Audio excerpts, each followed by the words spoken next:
Welcome to the Teens Talk podcast, created by the Student Virtual Board of Youth Celebrate Diversity.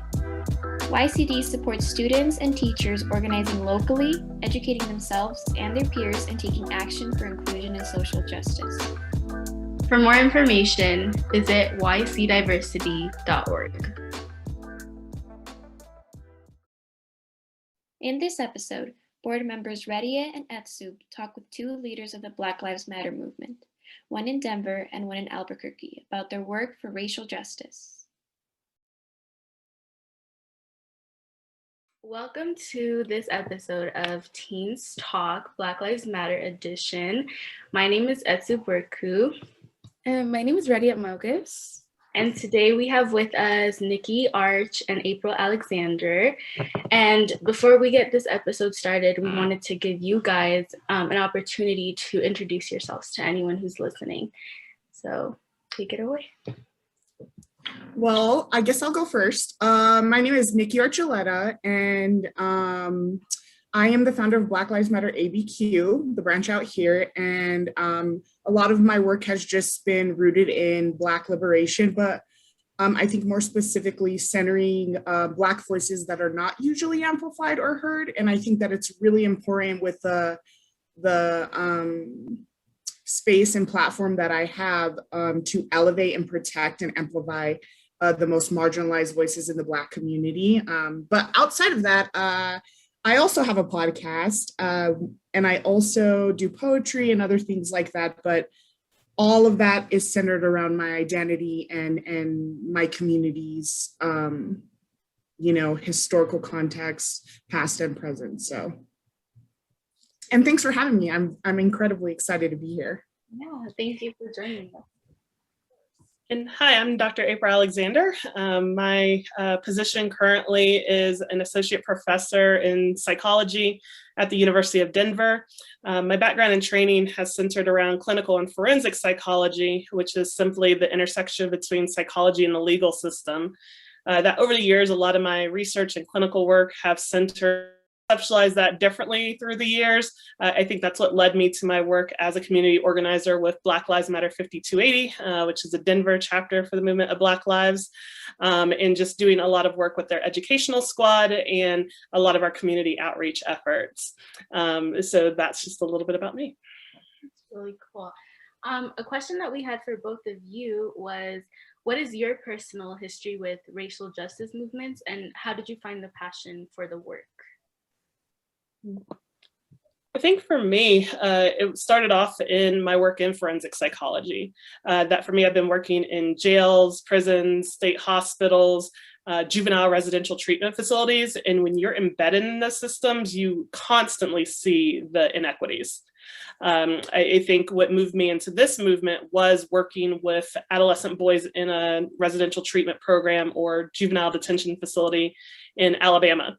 Every day, I'm walking in with my positionality as a Black woman into this facility that was majority Black and brown youth who were not always treated fairly in the justice system and not given the best due process. Kids who are behind in education, a 16-year-old boy who was barely at the kindergarten reading level. So I think day after day of seeing those injustices, then going home and seeing everything that was going on with Trayvon Martin and Sandra Bland, all of that at the same time kind of sat with me of, I need to do something more, whether that was as an individual, as a Black woman, or as this person who's a psychologist and supposed to be involved in the healing of people. So that's when I pivoted my, again, both career and personal life to be more involved in racial justice. What ways can I do with my talent, skills, abilities, personality to make a difference in our community? So I took that really seriously and tried to find those spaces here in Denver when I moved here. So yeah. And I agree with you, Dr. Alexander, like literally everything you said. I think for me, and where I live, New Mexico, the demographic of Black folks here is considered basically non-existence, even though we do occupy so much space and we have contributed to so much of the history of New Mexico.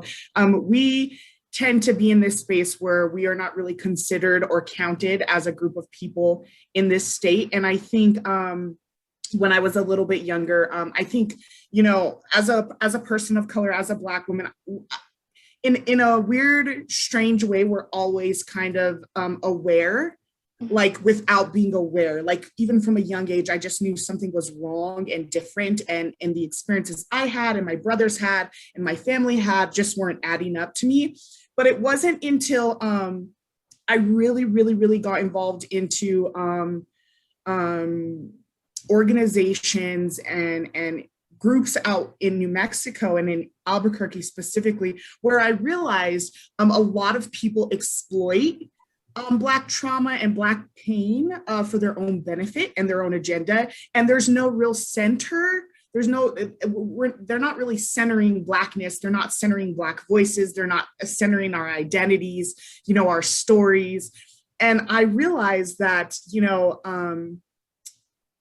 they were not going to do that. So it was my job to make it happen, right? It was you know, at that point I had a pretty good platform. And even if I didn't have a platform or anything like that, I felt like as much as we put ourselves on the front line, right? For any social justice movement or any marginalized groups of people, we don't seem to receive the same type of support, right? And so I realized, you know, that if I want voices in my community to be heard and I want people to listen to us, I need to, there's no other way to do this other than putting myself there and saying, hey, you know, you're telling me you center Blackness, but you're only centering my identity and who I am as a person and my historical context when it is appropriate for you and when it, you know, benefits you. So that's when I really started, you know, looking around, and that's the thing, you know, we're considered a non-existent demographic, but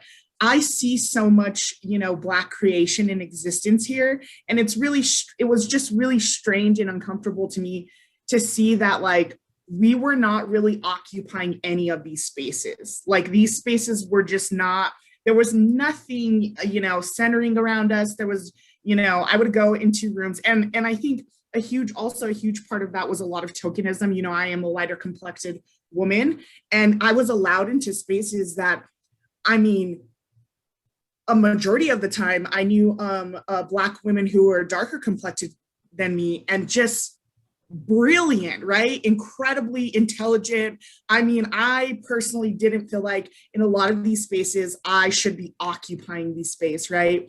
I felt like these women are more educated in the sense on what they're talking about, you know, the experience. And like I said, I feel like with the privilege that I have, I feel like if I'm not elevating those voices, what am I really doing? So it was just really interesting to see myself like move through these spaces and, you know, people telling me, yeah, we care about your voice, we care about your story, but they weren't allowing other individuals that didn't meet the criteria that they wanted in these spaces, right? So, you know, I feel like I was just kind of pushed, and a good push, not a bad push, pushed into a space where I said, you know, something has to change, something has to be different.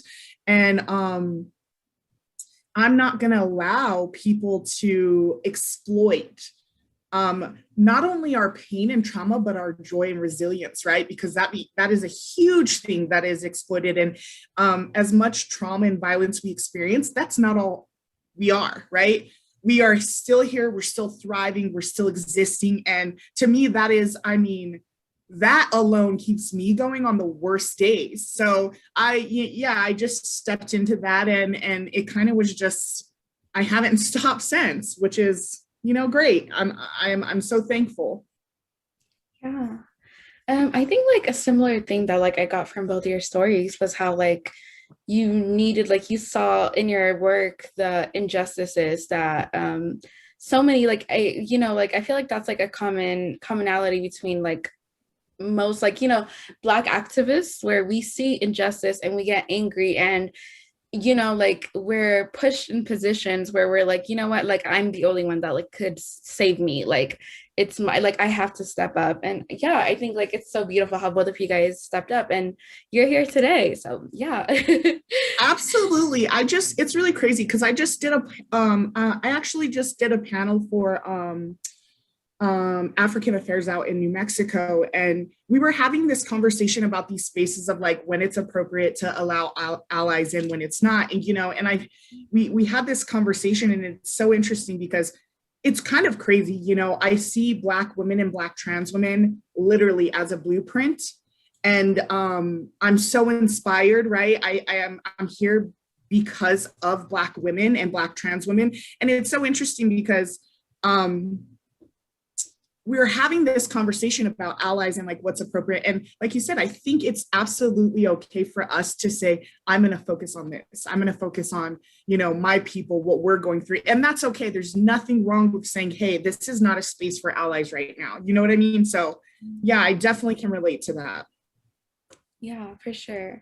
I think like for me, like my story with that was like, I was never like, I don't know, like I never like saw myself in leadership positions, and I was always too scared to step up. But like, I was just getting too angry. Like I saw that like the people that should have been doing the things that like, you know, creating an equitable space for me, they were refusing to do that. And I had to, like, I was not given a choice. So like, I think it's so beautiful that like when Black women step up and when they just, sorry, when they just like automatically feel called to these leadership positions, but like also like the trauma of like having to, you know, like without like having to put yourself in like positions where adults should be in, and you know, like taking responsibilities that are like, you know, like we can do it because like you see us doing it, we've been doing it, but like it's also so crazy how like we're forced to do it, like we have no other option kind of. I think that's part of it. I think my journey was, you know, part of that kind of racial identity development. It's not that I didn't see those inequities before, you know, a few years ago. I was in it, living as a Black woman. You saw the inequities in different ways, and that affected you in different ways throughout the lifespan. But I think for me, there was a critical moment where it was survival.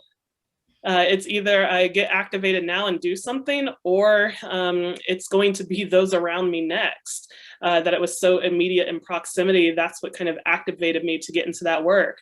And I think for each and every person there, especially those with marginalized identities, there is that moment of this we can't take anymore, and I can't just ignore that. And I think for quite a few people, that was last year.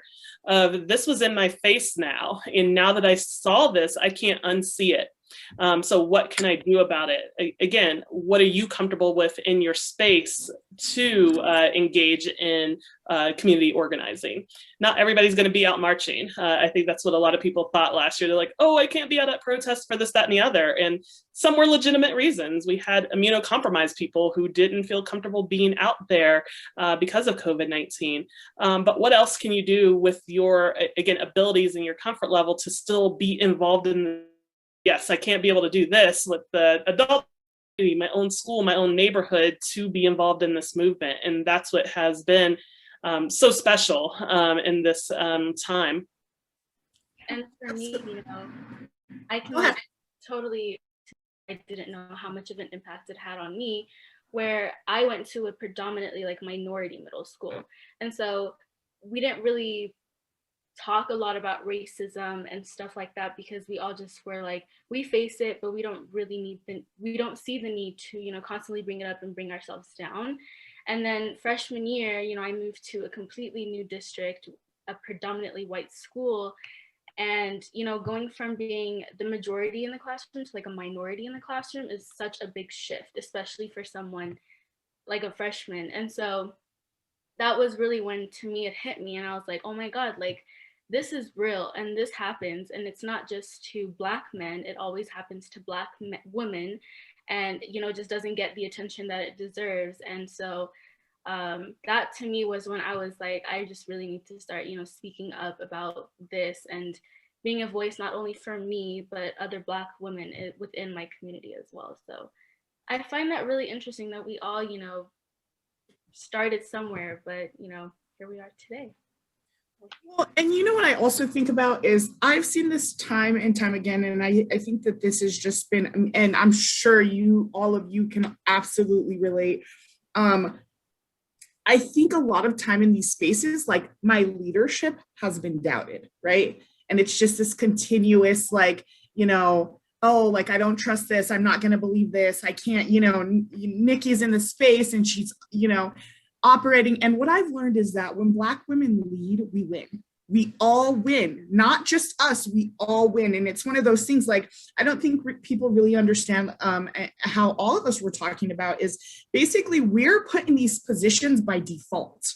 So these are spaces we have to occupy whether we want to or not, and I feel like people don't really understand the trauma that goes with that, right? Like, I think for me, I've had a really, really hard time being in spaces and trying to move in a way that is healthy for me, right? While also dealing with outside situations, inside situations, my own personal situations, and all of the pressure, and we're not put in spaces where we're allowed to make one mistake. Like, as Black women, we are never, I'm telling you, like, I've seen, and this, when we start talking about, Black men in leadership roles, I could literally spell something wrong in a post and people are just dragging me. And I'm just like, and I'm one of those people, I absolutely believe in accountability. I believe in being a better person. I don't think I'm perfect,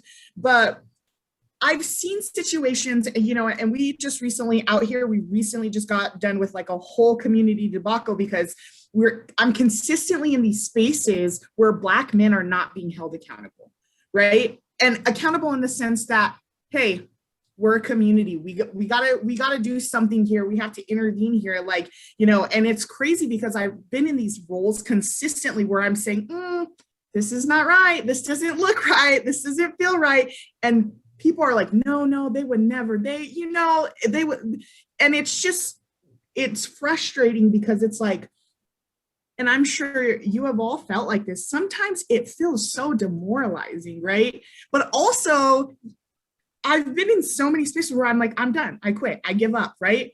But that's not realistically what happens, right? I say I give up and I say I'm done, but I'm pulled back in because I don't have the privilege of not engaging and protecting my community. I just don't, we don't have that privilege. So it's really interesting to me, that, and I think that this is a conversation that should be happening more often, especially amongst young Black women, right? Your mental health, your physical health, your emotional health, all these things are so important, right? And it starts from such a young age, being in these leadership roles. I mean, I remember, I'm sure every single one of you has had that moment where you're in this space and they're talking about a Black issue, or they're talking about, an Indigenous issue, and you're the only Black person in the room, right? And they just look at you like, you can tell us about that, right? And I'm like, actually, I can't, like, and I think just creating those boundaries, and it's okay to say, I think for us, it's okay. And people will demonize us for this. People will be upset with it. But what I've learned is I cannot operate in these spaces if I don't say no. If I do not tell people, no, I can't, I'm not comfortable with it. I don't have the energy, because we're just shifted. We're just pushed into these spaces all the time. And it's so overwhelming and it takes so much of us. So I've had a really, really hard time. And luckily I'm getting a lot better at it now. I'm 27, but I've had such a hard time saying no, because I have so much emotion and compassion and just belief in my community, and I want to be everywhere at once, and I want to help every situation or person I can. But I realized that's not healthy for me, and that started when I was very young, just saying, okay, I guess I'll do it. I'm the only I'm the only Black kid here. Okay, I'll do it. Yes. So I think it's really important for young Black women and young Black girls, and just Black youth in general, to prioritize their health and somebody said something to me a while back, a long time ago, where it said, you know, we're not going to wake up and racism is not, misogyny, white supremacy is not going to be gone. So in the sense of taking care of yourself, you're not missing anything. You know, it's not, I would love for it to wake up and for it to be over with, but that's just not the reality. And it's okay, you know, to step back and say, I'm going to remove myself from these situations, or I'm not going to attend because my health is more important than your need for a Black body or a Black face or a Black voice to fill a space or a void that you need. Yeah, that reminds me of like my past year, my junior year, where I was, so in my school, I think there's like 15 Black kids. Like it's a very small school, but still, like, you know, Black kids are like so rare. So like oftentimes I find myself being like one of the only like Black women in the class. And you know, like, so you know, my white teachers, all of them are white. They felt inspired, I guess, from the Black Lives Matter movement to teach more classes based on Black culture. And I was a part of like this rap class and environmental justice and patriotic protests. But each of like the close classes, I noticed how it was very sugar-coated information that was being given. And like, I remember like in my environmental justice class, when she would just like refuse to talk about redlining and like how Black people are the ones, Black and brown people are the ones that suffer the most from environmental injustice.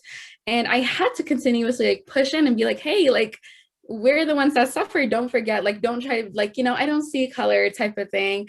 And I remember like, it was like so hard hitting. Like I was even one time where like in my patriotic protest class, this teacher, like, well, my teacher, she was going like, oh yeah, so protest, the right way to protest is peaceful, and riots, they're wrong. And any way that doesn't make us feel comfortable is wrong. And I was just like, you know, I was just so tired of arguing, where like I just broke down crying. Like I could not handle it anymore. Like I could not get into another argument with a grown like adult who was supposed to be teaching me, and I could not, like, you know, continuously like push myself into these roles that like I just don't want to be in. And luckily I had contacts of like a Black therapist who we've been discussing social justice, and I like let her know, and she told me like exactly what you were saying, Nikki, how, you know, it's not always our burden to carry. You know, sometimes we need to prioritize our mental health. And like us stepping up, that's a beautiful step we're taking to empower our communities, but that's also like, you know, not a burden that we must carry, and it should only be done when we're like, you know, able to do it. And I think your story highlights so much of what also what Nikki was saying of we're often placed in those positions of being the one and only. Mm-hmm. And, you know, for you had, it sounds like, had some supports through your therapist and things like that. And we have to recognize so many other young Black girls who don't have that, and kind of the struggles that they're facing if they don't feel empowered to say something against this teacher who's in this position of authority over you. And there's just so many times where, again, we're put in these positions of being the one and only, or the first. And that's a lot of pressure on people. And that's why I love that message of self-care. How do you take care of yourselves when you are always on the front lines, when you're always having to justify your position, when you're always having to educate the educators on some of these issues, because they're still learning. Yes, they got activated last year, but they probably haven't done their homework, and they haven't done their readings, and so they're not even well versed in redlining. So, you know, it just talks about the immense pressure that's out there on young people for seeing this, knowing that it's wrong, and trying to find their space to empower themselves, take care of themselves, and then hopefully change systems. Yeah, for sure. Yeah, so our next like question and section will be addressing systemic racism. And so the definition I found for systemic racism on Cambridge Dictionary was that it is systemic racism is policies and practices that exist throughout a whole society or organization, and that, oops, sorry, it just disappeared on me. Oh yeah, there we go. And that in support a continued unfair advantage to some people and unfair, harmful treatment of others based on race. How would you define systemic racism and how does it play in our society? I like that definition, but I think it goes even beyond systemic. It's also historical racism, that the systemic racism came from somewhere. And so that's why it's so important, like the example that you just gave, to go back and learn our history. Why did these certain policies start? How did they begin? All of them are likely rooted in colonialism and just the oppression of marginalized people, starting with Indigenous people and then other people of color. And so I think even with that definition of systemic racism, we have to go back and reflect on the history of colonization, white supremacy, and the historical racism to get to where we came today. We need to understand that background to see where our systems went awry. Because people somewhat get the systemic part. We know there's educational inequities, but how in depth are those? I testified on the Crown Act here in Colorado to end hair discrimination. And even my own graduate students, they said, yeah, that's bad, but, why do we care about hair discrimination? Where does this come from? Why was that policy invented? We have all these dress code policies, all these hair policies to deliberately target Black, Brown, Indigenous students, queer students. There's dress code policies. You can't dress in a manner that's outside of your gender in some places. What does that even mean? Clothes are clothes. Clothes don't have a gender. So what are you actually trying to do with that policy? So I think when we're thinking about systemic racism, yes, it's good to touch upon that, but we really need to dig and think about how it's deliberate, how it's historical, and how it's rooted in white supremacy to understand how pervasive it is. I absolutely 100% agree. I am consistently in spaces where I'm telling people historical context is so important. You cannot have a really true, meaningful conversation with people who don't understand our experience if they have no concept of the historical context that comes behind that, right? So I think what everything April said is incredibly important in the sense that,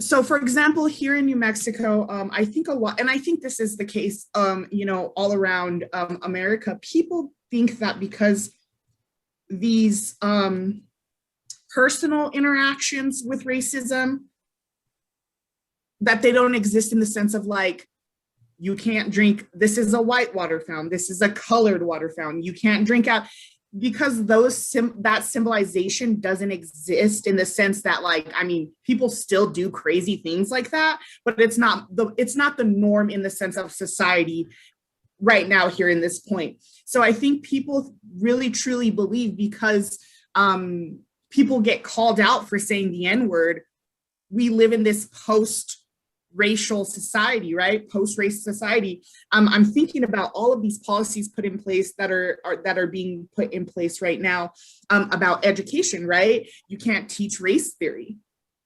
Why is that policy being pushed? Why is that being passed, right? Because at the end of the day, once you understand America's history with race, right, and all of these policies and how it is the foundation of America, you will understand why these things exist. You will understand why people are discussing hair discrimination. You will understand why redlining is a huge issue. You will understand why having Black and brown women in positions of power is dangerous for white men, right? So I agree absolutely 100%. I think the definition that was read and what April added to that is absolutely, this is not a very, and I think a lot of people like to think that this is a very surface level thing, right? We're in 2021 and these things don't exist. And that's the thing, just because the reality is not, and a lot of people have a hard time understanding that,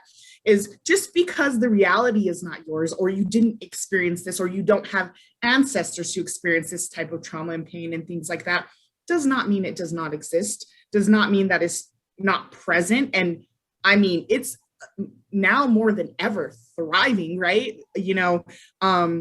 So I think that it's really important that when we're talking about systemic racism, people need to be very careful with how they use the term and how they define it, because it is not, like I said, it's not this surface level thing to where, oh, you know, I live in a state, New Mexicans love to think that Albuquerque in New Mexico is incredibly progressive, right? But I'm still I'm still being in spaces. I mean, I had a whole situation with these young girls, these young Black girls who wanted a BSU at their school, and their teacher, their principal legit told them, well, if you want a BSU, then we have to let white kids have a white student union. And these, you know, these girls are like, I mean, they can articulate why they don't need anyone speaking for them. But it's this idea that, you know, how you were talking about your experience and being in a place where these adults have this type of authority over you, right? They're responsible for your education. And that is incredibly important.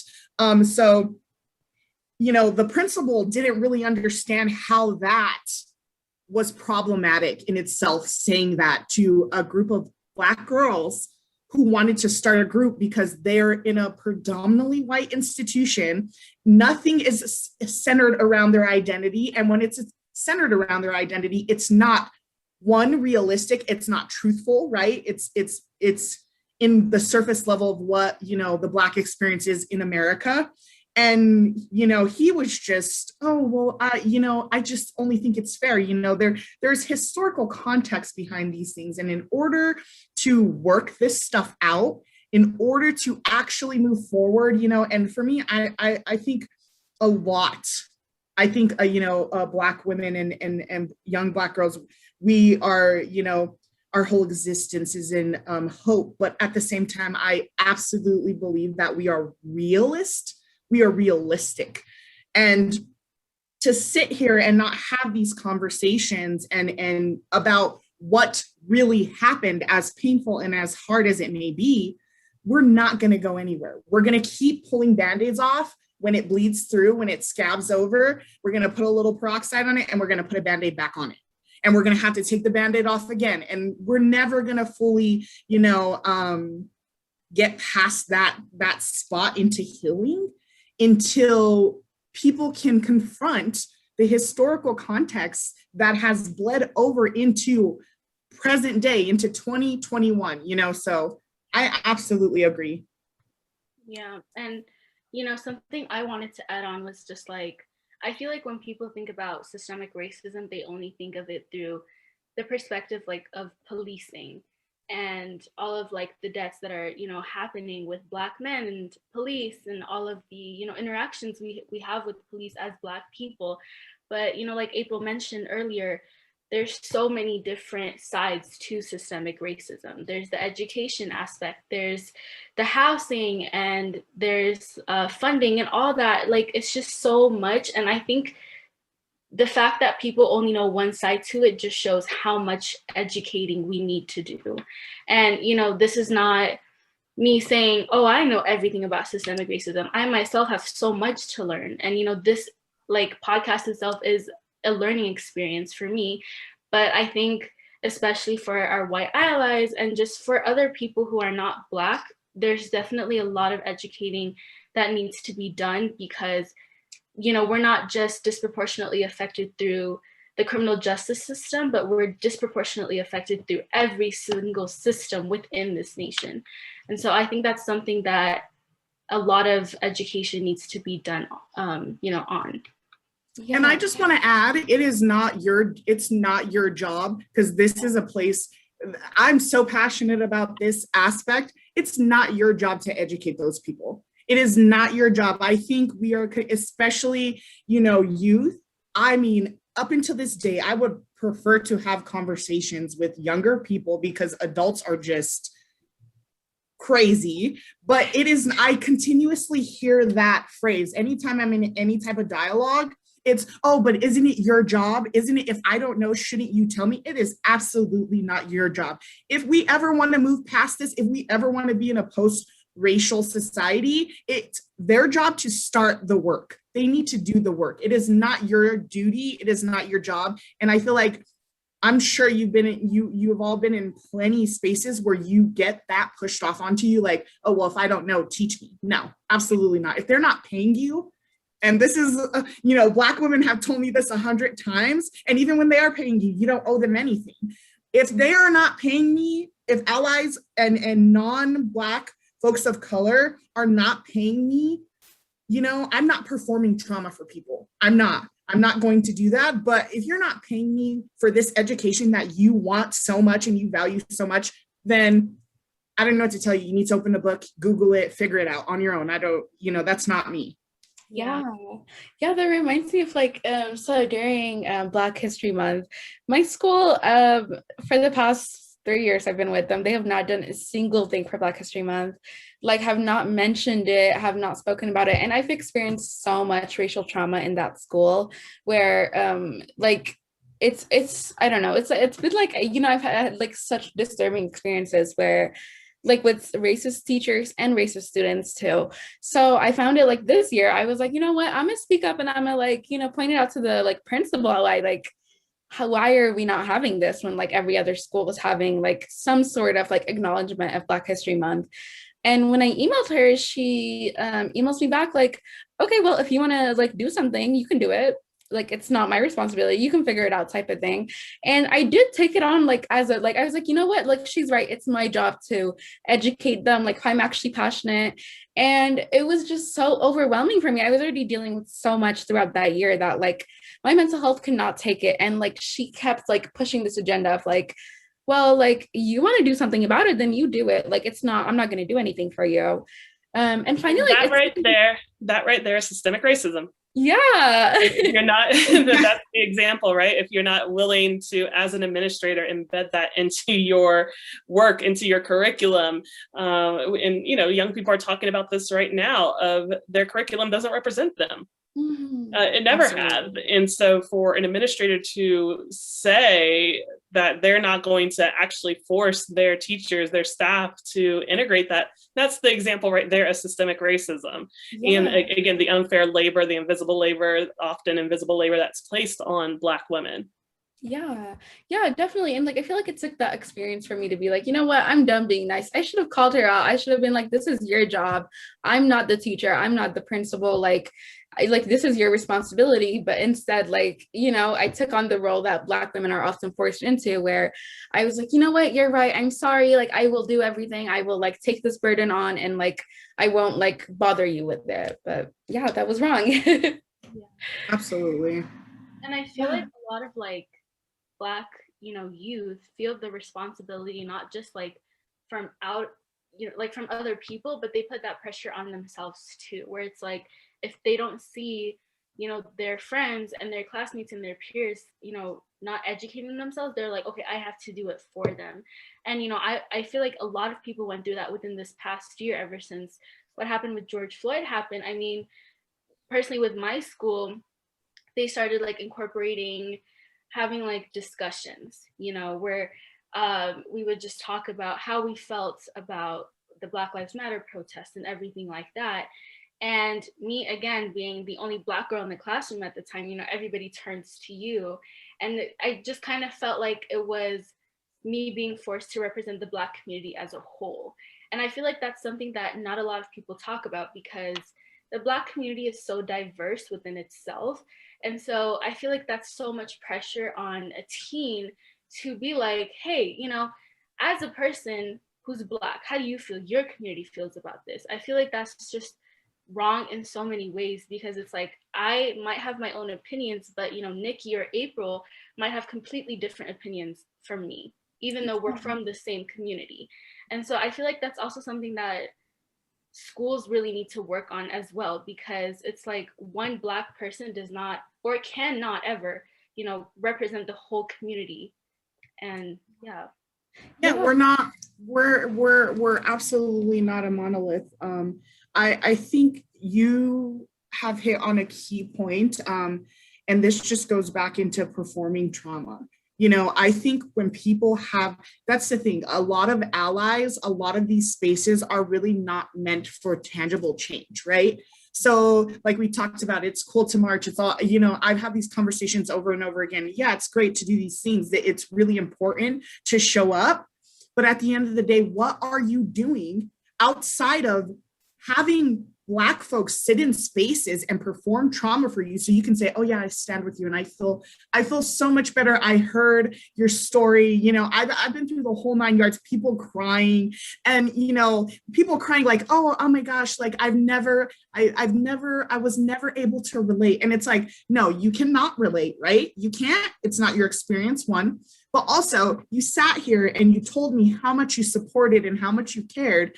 And, you know, there's no other interaction. I had a woman, we did, you know, the whole thing when the nasty woman thing was going on. And I was very critical of that because I've consistently seen Black women do the work over and over and over and over and again. And here in New Mexico, you know, they had a whole women's march, all of this great stuff. I was confused as to why the lineup was all white women. I was so like, what? Like, you know, and I even opted out of that experience because I said, this is just not healthy, right? And one of the women,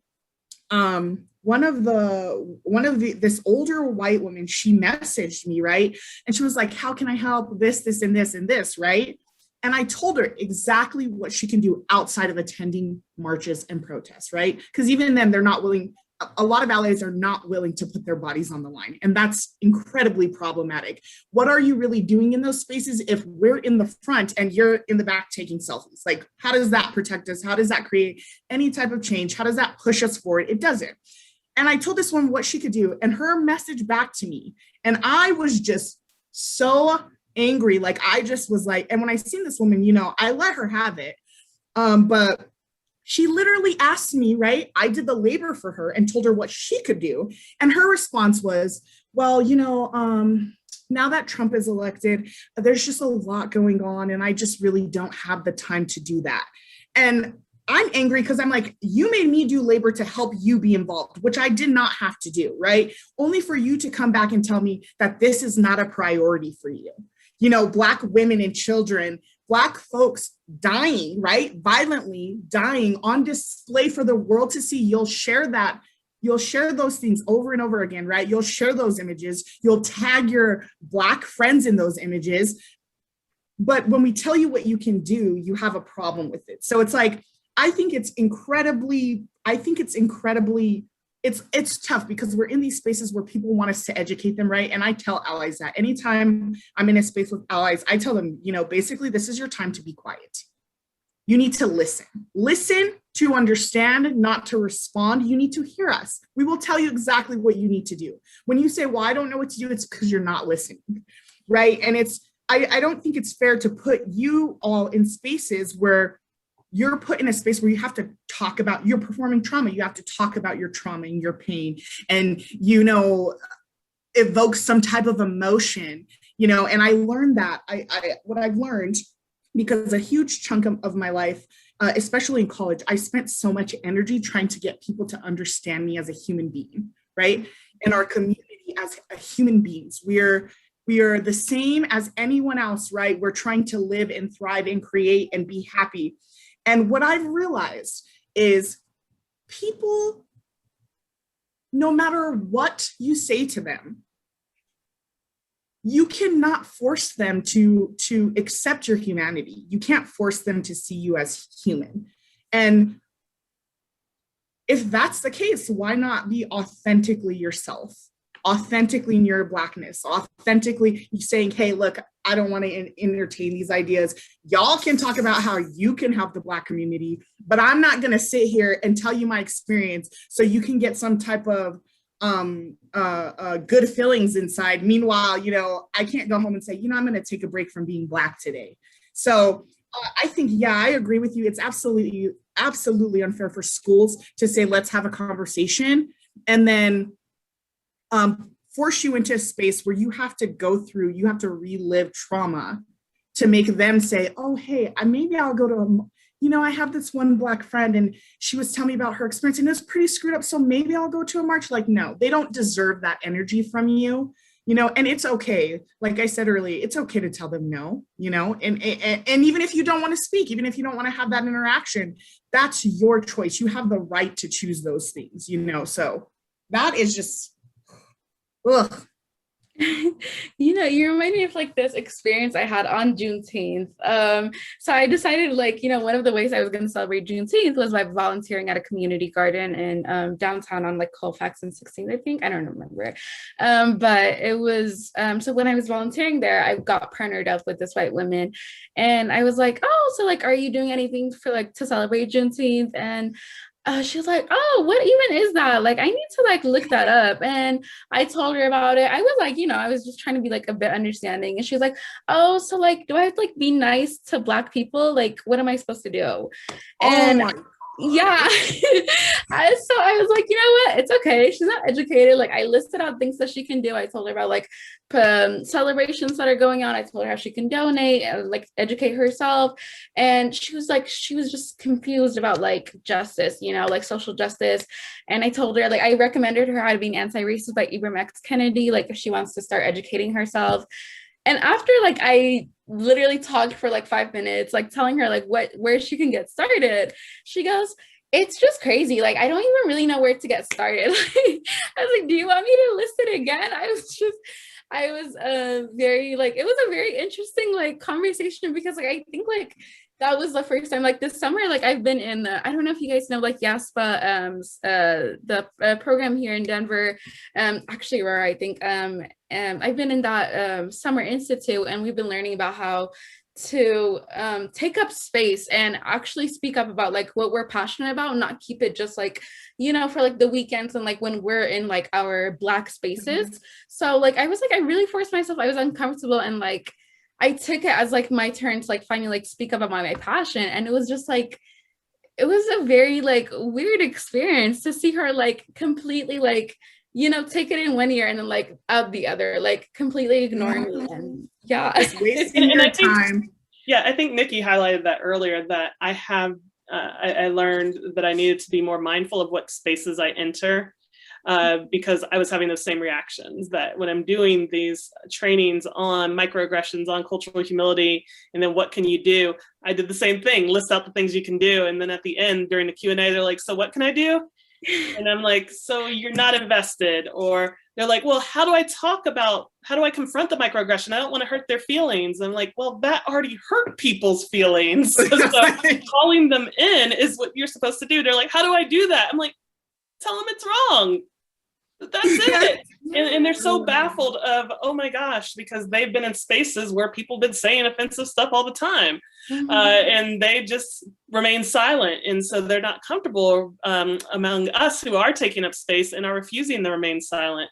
And so for me, I had to start being mindful of what spaces I wanted to enter. That is not a good use of my time. That is triggering for me to have to go through that and listen to that. And that takes time and space. I got now vent about it to my friends and family. So I'm not going to enter those spaces anymore. And that's maybe a part of going back to that self-care that we have to enact. They know where to get the information. They know how to learn. When we're talking about systemic racism, there's all these studies out there that say, yes, these medical students believe that Black people can withstand pain and this, that, and the other. So why aren't y'all correcting it?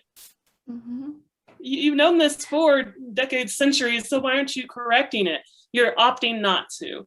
And so Absolutely. I'm not going to be in spaces where people are not opting to change. I agree 100%. In New Mexico, Juneteenth was already a holiday. But people just don't care, right? And it's really funny. I work at a nonprofit, and these are, I work around a lot of people who have this white savior complex and like, oh, I'm helping people. I'm so great. Oh my gosh, give me a pat on the back. And it's so funny because they're like, oh, apparently all city buildings are closed on Friday. It's Juneteenth. I don't know what Juneteenth is, but I hope I get the day off. And I'm just like, and it was really funny because one of them is like, I hope we get paid, and I, like I said, I work at a nonprofit with people who are for people who are so educated, they really are dumb. Like, because it's just like, how, all these degrees, like, how did this happen? Like, what's going on here? And it's really funny. They got really quiet because I said, they were like, we should do, I hope we get paid, time and a half holiday pay. And I said, yeah, I hope you do too, because the only person who it should go to is me. I'm the only Black person in here, and they're confused. They didn't even know what, like I said, since 2006, they didn't know what Juneteenth was. They had no idea, but they were ready to have a day off. They were ready to get paid more money. So I agree. It's just, I don't, and it took me a long time to realize that I don't owe anyone an explanation. I don't have to defend my humanity to people. And like April said, you're going to be in spaces where where there's people who are genuinely willing to learn, grow, and do better, be accountable. And you will know when you're in spaces where people are insistent on arguing with you or just not taking, your experience. And I think that that's more so even connected with Black women than not, right? We're consistently put in spaces where we're not being listened to. I don't know how many times in this community of organizing with organizers where I'm just like, this is not appropriate. These people do not care. I mean, I went through a whole situation where this organization was collecting donations in the name of Black trauma and pain, right? Our community never seen those donations. And I kept saying, this is wrong, this is wrong, this is wrong. Nikki, you're just being crazy. People were gaslighting me, all for them to turn around and say, you know what, these people are horrible people. And I'm like, this group of Black women has been telling you that for years. So it's just one of those things, I protect my energy in that sense. I'm not going to give the first time you don't want to have a real conversation where you're going to be uncomfortable. Nobody likes to hear things that benefit them and hurt other people. No one wants to hear that. No one wants to accept that truth, right? So it's like, if you're not going to, sit in those spaces and say, you know what? All right. And it's interesting because, I've heard this, oh, well, I didn't, I never owned slaves. Well, there's these systems in place that you directly benefit from, right? And you're not stepping in. You're not holding anyone accountable. You're aware of these things and you're not doing your part to change them. So then by default, default, I'm forced into these situations. By default, you are responsible, So if they're not willing to do that, then you should not ever have to put yourself in a space where we already give so much of ourselves in general. So. If you enjoyed this podcast, please consider donating to support this work by youth activists across the country. Visit ycdiversity.org to make a donation or to get involved.